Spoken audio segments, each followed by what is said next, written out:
So, okay, well, thank you guys for coming to our group. Um, this is a group all about managing anxiety. We've been working on this for the past few weeks as well.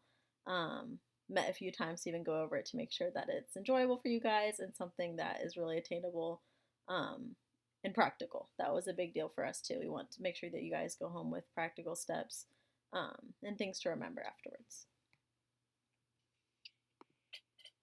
For sure. All right. So my name is Jodyne. I'll be the first one presenting, and then you'll hear from Arianna and Jim as we go along in the presentation. So we're here. We want to make sure that you guys be able to know what anxiety is, and that as well as describing kind of some of the effects and the causes of it as well. So our goals in this, as an overall, is that you will leave knowing what anxiety is, as well as be able to describe anxiety, recognizes the causes and effects of anxiety, just so that you're knowledgeable in what it is, and then as well as establish coping skills for anxiety, practical steps, whether it's yourself having an anxiety attack or whether it's someone that you know that struggles with anxiety. You're able to point it out, but then as well as get them practical steps to cope with it as well while you're there with them. Okay? Perfect. Just some ground rules too before we start. Of course, confidentiality, right? What we share in this group, we're going to stay in this group. We all have unique experiences, things that we've walked through, so we want to make sure this is a safe place for you guys. That's pretty much it. We want you guys to have fun with it, be open, be honest, participate, and we will get through this together. Perfect. And then as well as with confidentiality, understand this is a safe space, so you're able to share and just be vulnerable. Whether you have dealt with anxiety or you know somebody that's dealt with anxiety, just be able to just be open to what we have to say. So first, we're gonna go with anxiety awareness. You see my little friend over here from In and Out. Hi, I'm anxiety for everyone. Say hi to my little friend. Hey, friend. All right, perfect. So anxiety, according to the World Health Organization, is a mental health condition characterized by excessive fear, worry, and nervousness that can interfere with daily life. So people usually describe anxiety as just normal stressors, but there's a difference between normal stress, which is like something that like a situation that happens, versus actual anxiety. So anxiety is persistent and is actually intense. Where normal stress is just more like it's a situation that happened, like something like you stub your toe or someone just said something and it kind of just worries you a little bit, but it's not intense and as persistent as actual anxiety is. And then when you're actually experiencing anxiety, you have racing thoughts, you have tension, you have fear. And then I'm going to go over some physical things that you actually experience when you have anxiety. Has anybody ever had an anxiety attack? Okay, so you guys will kind of understand what it is when I do go through the physical, what actually happens when you physically have an anxiety attack, okay? All right, so we're gonna go over the statistics. I don't know if you guys know this, but this is a statistic that I found, and I was like, wow, this is a lot. That especially when now a lot of people don't really share what they go through. They really kind of spot up and do it on their own. But to see this statistic is actually really surprising. So, according to the World Health Organization, anxiety disorders affect approximately 359 million people worldwide in 2021. We know that was kind of coming off the pandemic where a lot of things are going on.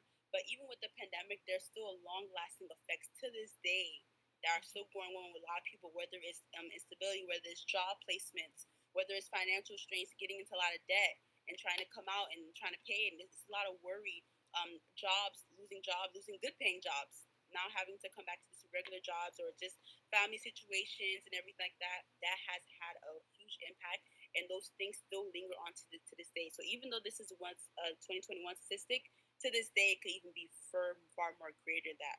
And only 359 million people is only 4.4% of the global population. It's pretty high. It's pretty high. Okay, next slide. So we're going to talk about common symptoms. So when I was talking about earlier about experiencing an anxiety attack, and if you guys experience this where you guys have an anxiety attack, you guys could just raise up your hand and just let me know, just so I don't feel like I'm alone in this. But I have had an anxiety attack before, and I know how it feels, and it does not feel good. But as well as it is not, like I said earlier, it's not like a normal stressor. It's like you can feel the intenseness and you can feel like the racing of your heart. So in this physically, it will look like having excessive worry, just worriness, and it's not like a worriness where you can just put it away, but it's constantly in worry. You feel restless. You go to sleep. You still wake up on edge. You still wake up not feeling well rested. You have difficulty concentrating, making a decision. You're very irritable. Anything anybody says is like what you said? Who you talking to?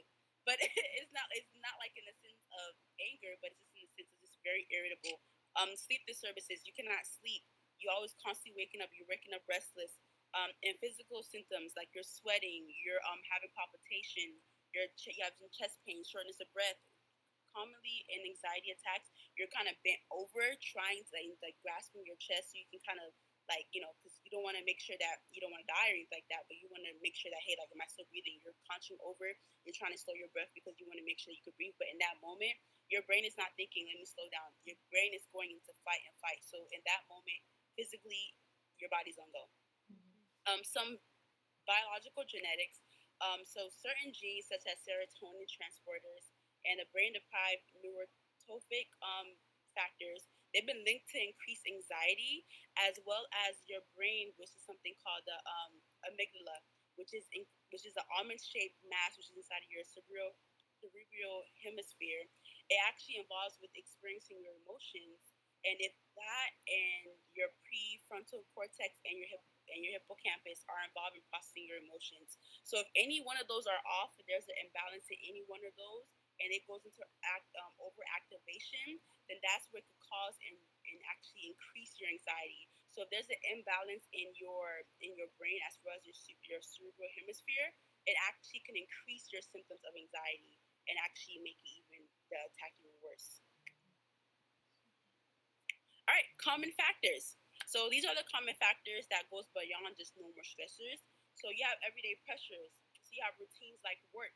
You have family situations. You have financial issues. I know financial issues, family, work has been a very, very, very big thing. Just kind of getting a hold of it. The pressures of to perform, the pressures of to show up in your family, the pressures of doing academically well. Those things can have a bad effect of you, as well as lifestyles, lack of sleep, poor diet, substance abuse. Those do contribute to your anxiety, and they do have a lasting impression as well.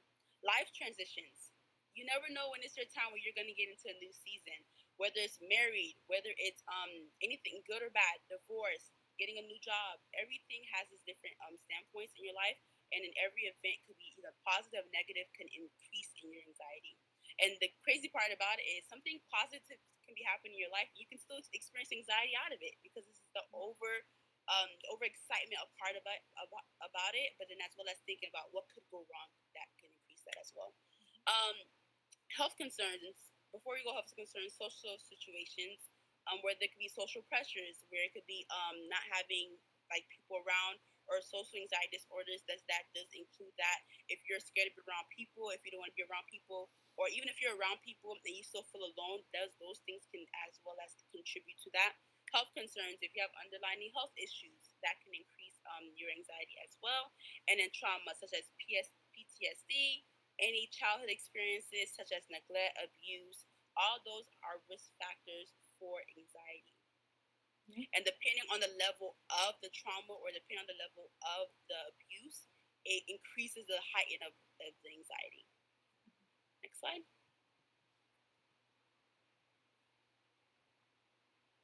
All right.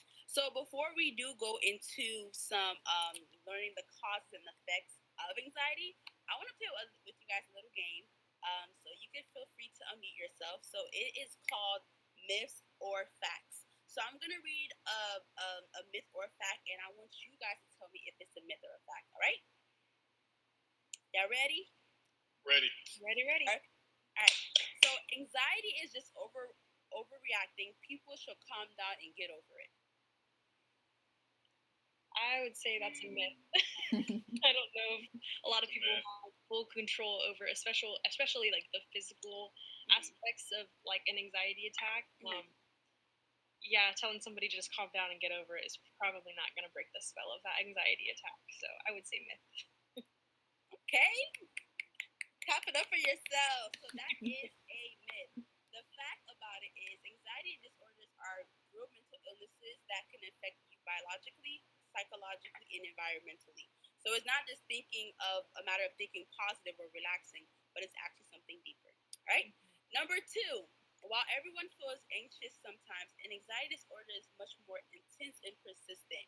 It could interfere with daily life, work, and relationships if left untreated. Fact. What about you, Ashlyn? I would say fact as well. Perfect. Okay. So that is a fact. The myth to that, actually, if you guys want to know, is everyone experiences anxiety, so it's not a big deal. It sounds so insensitive, but that's the myth about it. All right. Number 3, anxiety can affect anyone, regardless of strength, intelligence, or background. It's a medical condition, not a character flaw. I would say fact. Okay, fact. What about you? Yeah, I think so. Okay. I got the smart group. Okay. You guys are getting it all correct. Yes. All right, perfect. And then the myth of that actually is anxiety only affects weak people. It's crazy. All right. Number 4, anxiety is just being nervous. Definitely a myth. Myth for sure. The fact about it is anxiety is a real condition with medical recognition. All right, last one. You guys been on the roll, so let me see if you guys have 5 for 5. You can just snap out of it. Definitely a myth. That kind of goes back to what I said in the beginning. It's like if you're having a physical anxiety attack and I say, just cut it out. Snap out of it. That's not going to cut it. Exactly. All right, perfect. And then the fact about it is it requires coping strategies and sometimes treatment. So you guys got 5 for 5. Clap it up for yourselves. And thank you guys for listening to our portion. So now we're going to go to the causes and effects of anxiety. Okay, so we're going to be a little more detailed with this, and that while we've talked generally about the common factors and stuff, we want to go a little bit, want to create more of a familiarity with these. So as we become familiar with anxiety, then we'll be able to put a bit better handle to it, so that when Arianna comes in, she'll be giving us some skills, very practical steps to address these. But again, I like the quiz. One of the statements that is made is, just get over it. I think sometimes by forcing someone to get over it, gosh, it creates even more anxiety, more pressure, or the idea of it being a character flaw. You're just living in sin, or you don't have enough faith in that. Well, that creates even more anxiety. Not realizing it's much more complex than that. So we're going to talk about what are some specific causes, but also the effects that we can find in our lives. That familiarity may help us to get a better handle on what this monster could be. Oftentimes, let's go ahead to the next slide. So there are 5 causes of anxiety. The first would be threat. Anxiety can be triggered by something that we value, that we feel is going to be is threatening. Different types of threat. It could be danger. If you've been a victim of a crime, a violence, war, disaster, illness. In fact, we usually think of PTSD as a part of a heightened anxiety. Well, those usually arise because of someone surviving a danger that would have been there. Threat to self-esteem as well. Whether the threat of losing someone's approval, being embarrassed. I don't know if that's ever happened to you before, or appearing inadequate. I remember personally, for me, I was teaching a class once, and in the back room of maybe about 30 students, some guys were way in the back, and they were pointing toward me by the whiteboard, and they were laughing. And I thought, oh gosh, there's something wrong with me. What am I? And so I went behind the podium to do what we professors call zipper check. So maybe it was my zipper, and it wasn't my zipper. So I thought, there's got to be something else. And I'm trying to teach my anxiety level, and it's because of the self-esteem issues getting higher and higher. It turned out at the end, there was something written on the board from a teacher previous that they were laughing at. So it had nothing to do with me, but my perception just raised it even higher. And I'm sure you've had something like that as well. But even anxiety created by separation. In fact, we have a phrase called separation anxiety. The loss of connection or support. We sometimes see it with even children who are going through parental divorce, or even husbands and wives who are going through the implications of what that means. The loss of death. What is tomorrow going to look like? how will I be able to survive the new normal, or just simply moving to different locations. Those can create anxiety. And then there's also the threat of values. When your deep held convictions and principles are threatened, well, that creates those anxieties. So, a quick question, so we can answer quickly. Which of these threat types do you relate to most? So I would, for me personally, I would kind of agree with danger, or more, I guess, not agree with, but resonate. Kind of relate to the word was on the tip of my tongue. I couldn't get it. Resonate a lot with danger. And for example, the only times that I feel like I've truly ever been very anxious or had high anxiety is when I drive. And I know that's not the same for a lot of people, but I had a bad experience with losing a family member in a car accident, and he was driving the same exact car that I own, to a T, the year, color, all of the things. So there are times when I drive and my brain subconsciously goes to, the death of a loved one in the same vehicle that I have. So a lot of times that anxiety, I really only feel it physically and emotionally when I'm driving.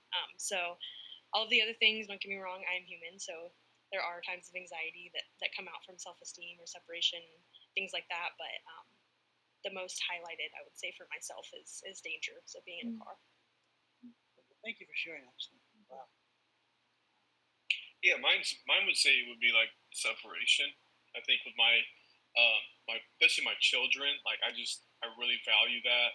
And every once in a while, it's like they kind of do things that are a little bit out of the norm or out of the character that they are. I'm like, okay, so I always feel like how do I get connected with them? And every once in a while, I kind of wake up in the middle of the night, like, how close am I with them? Like, am I not close enough? Do we need to do things? Because I don't want to I think about like, I want to make sure I'm close to them, but then the opposite end, I'm very close to my kids, but I have anxiety, and that kind of forces me to be close to my kids because I have anxiety of not being there for them in times of trouble, and just challenges every day. So good. Thanks, Joe, for sharing that.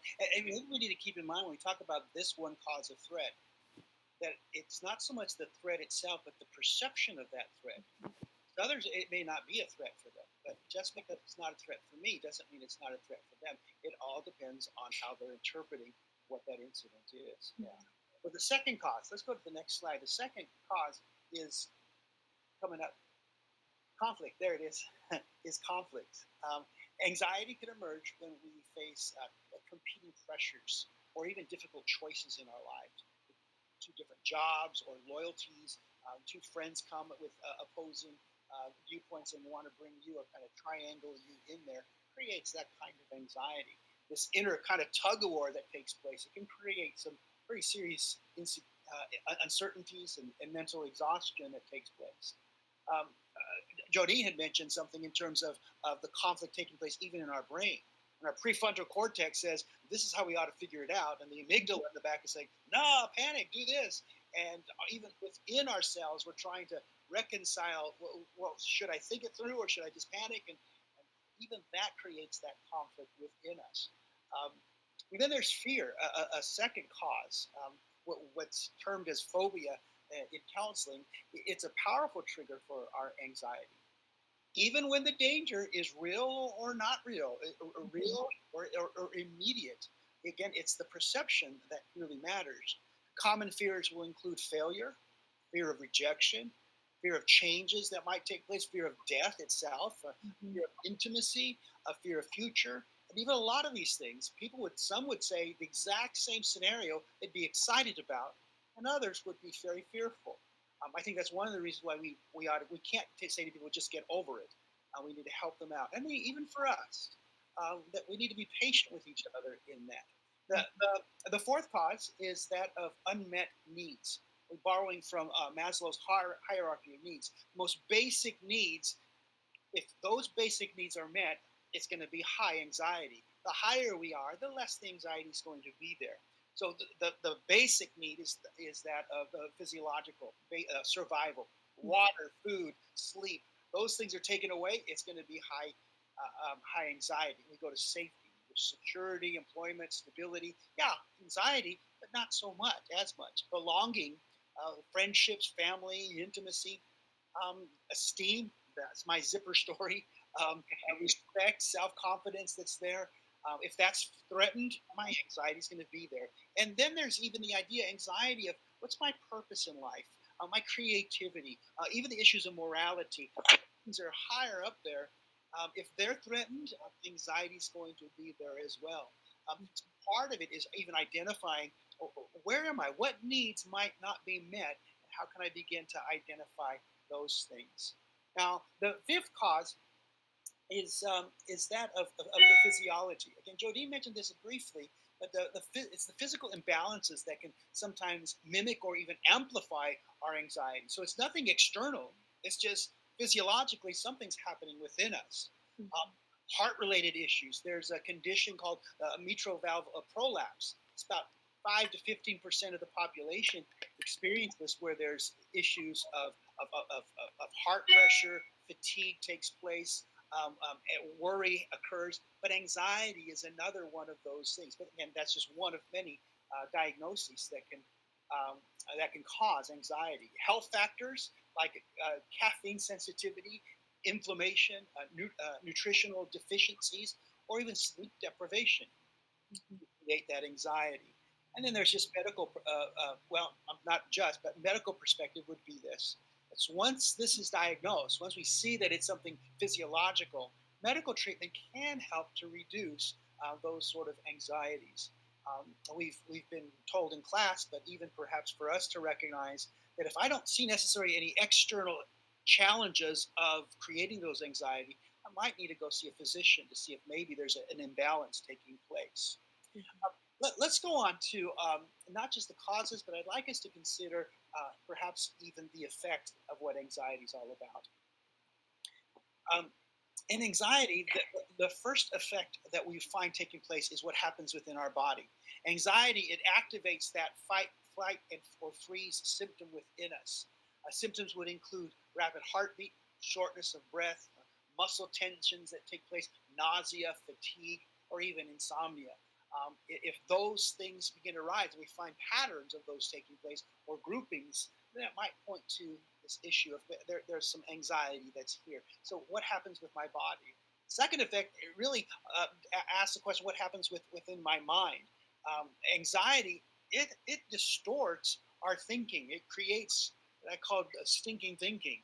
And that is, okay, this makes sense, this is smooth, but I'm not going in that direction. Somehow I'm processing things a little bit differently.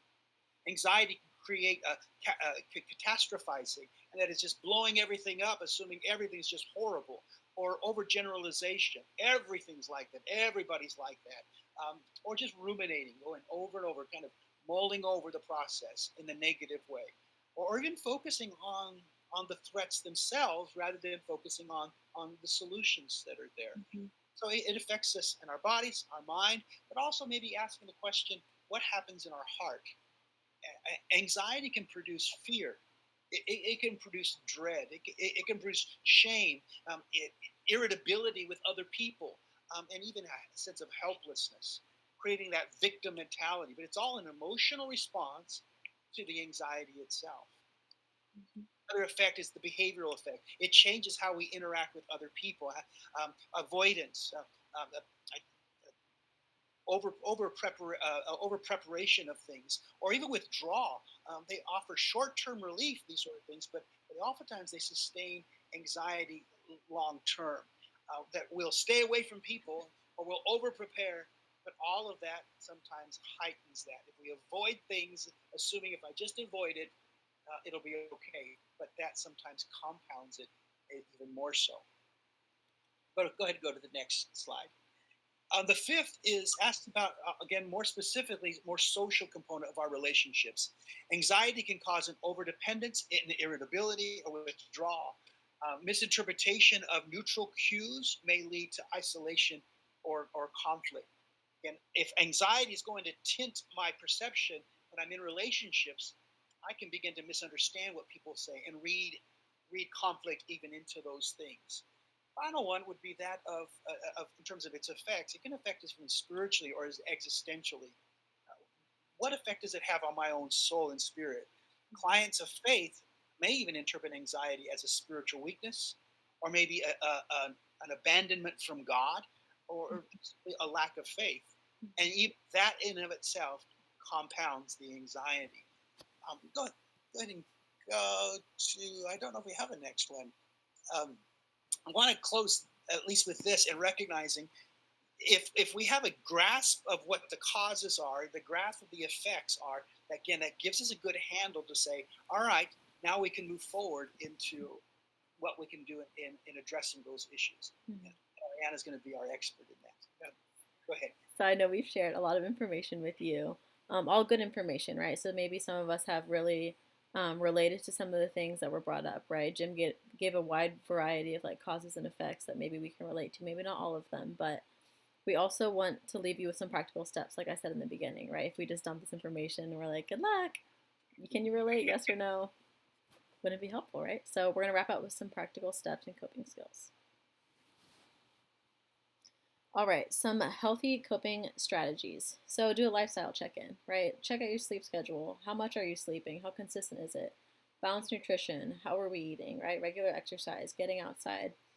Things like grounding activities, mindfulness, deep breathing, progressive muscle relaxation. We're going to talk more about that on another slide. Social support, talking with trusted friends, joining support groups, therapy, having a good support team, right? Those connections are very grounding for us, right? It helps make us feel like cared for, make us feel loved, right? Being open about our anxieties that we have is also very healing when we're not doing it by ourselves. Cognitive coping, positive self-talk, affirmations, reframing the anxious thoughts and cognitive distortions. So for example, instead of saying things like, oh, I'm so dumb, we would work on reframing the thought to be, I made a mistake and I will learn from it. And so I think this is like really tricky too, right? Because as humans, we can be so quick to like make fun of ourselves a little bit, right? Maybe it's a way that we feel better, right? Sometimes humor can make us feel better about things that are really going on, but when we're speaking that over ourselves, right? From our heart, our mouth is going to speak, right? So if I'm speaking words out like I'm so dumb or I'm so stupid, our brain is hearing that and reading that, and that's not helping, right? So working on reframing those thoughts. Okay, no, I'm not dumb. I made a mistake. And I'm going to learn. Go to the next slide. Recognizing your triggers. So triggers can be situational. These could be social settings, tests, work. I know we went through a long list of them, but knowing what your triggers are is going to be super helpful, right? We need to have that awareness of what is triggering to us. Could be physical triggers, right? Having a self-awareness. Okay, how much did I actually sleep today? Did I drink a latte this morning? Is there any health issues that I'm working through right now? Or emotional. Is there a conflict going on in your life? Maybe someone criticized you in a way that was hurtful. Recognizing those triggers. Becoming aware of what sets off your anxiety helps you catch it early. Awareness is your greatest tool, right? So if I'm going into a situation, right, and I know that maybe I'm going to see someone that has hurt me in the past, right?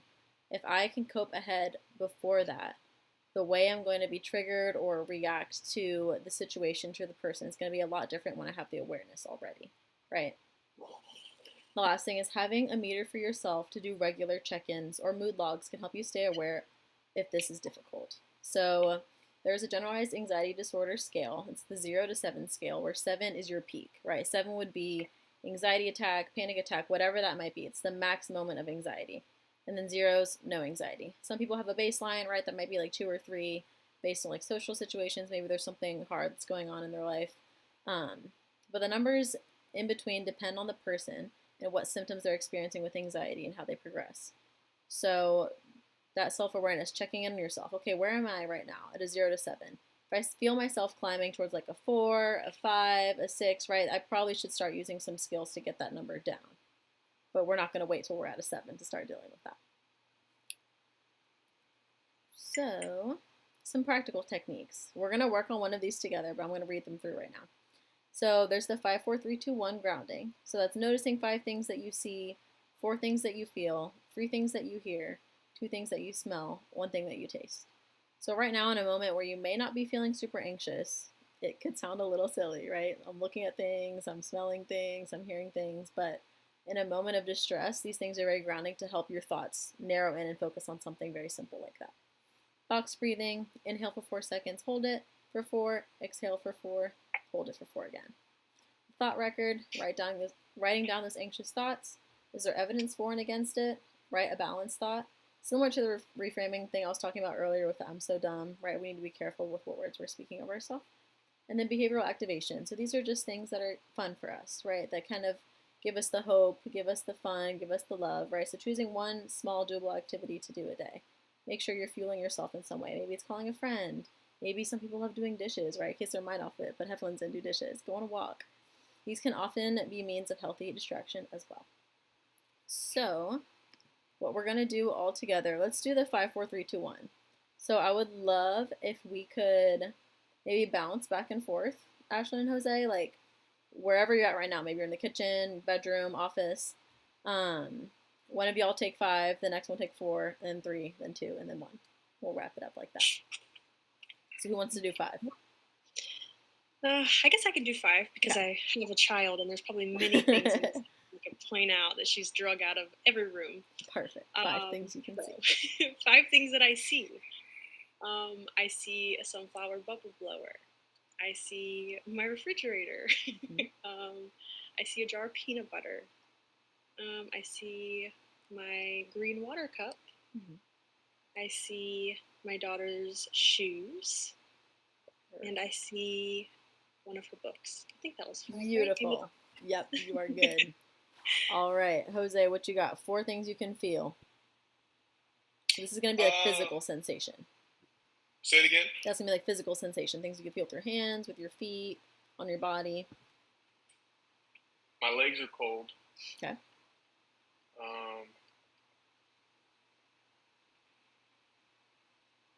My neck feels better. Sore all week, but it feels really good.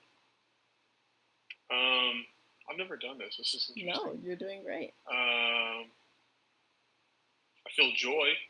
Okay. Because I'm doing what I love. That's number 3. So one more thing. One more thing. Think of something that's like tangible. Maybe something tangible. Like you can physically feel with your hands. Not in the spirit. Just okay. No, I love the spiritual part too. I'm just kidding. I feel that my countertop is cool. Okay. It's a cool fall day. Beautiful. Here in Ohio, and it's a little brisk morning, so I feel that. Love it. Perfect. All right, Ashlyn, 3 things you can hear. Well, I can hear us conversing in this lovely group. One thing. I can hear my fan. And I can hear subtly, I have a birthday balloon wobbling. Oh, me too. It's like a little crackle of a helium balloon. Yeah. Perfect. All right, Jose, 2 things you can smell.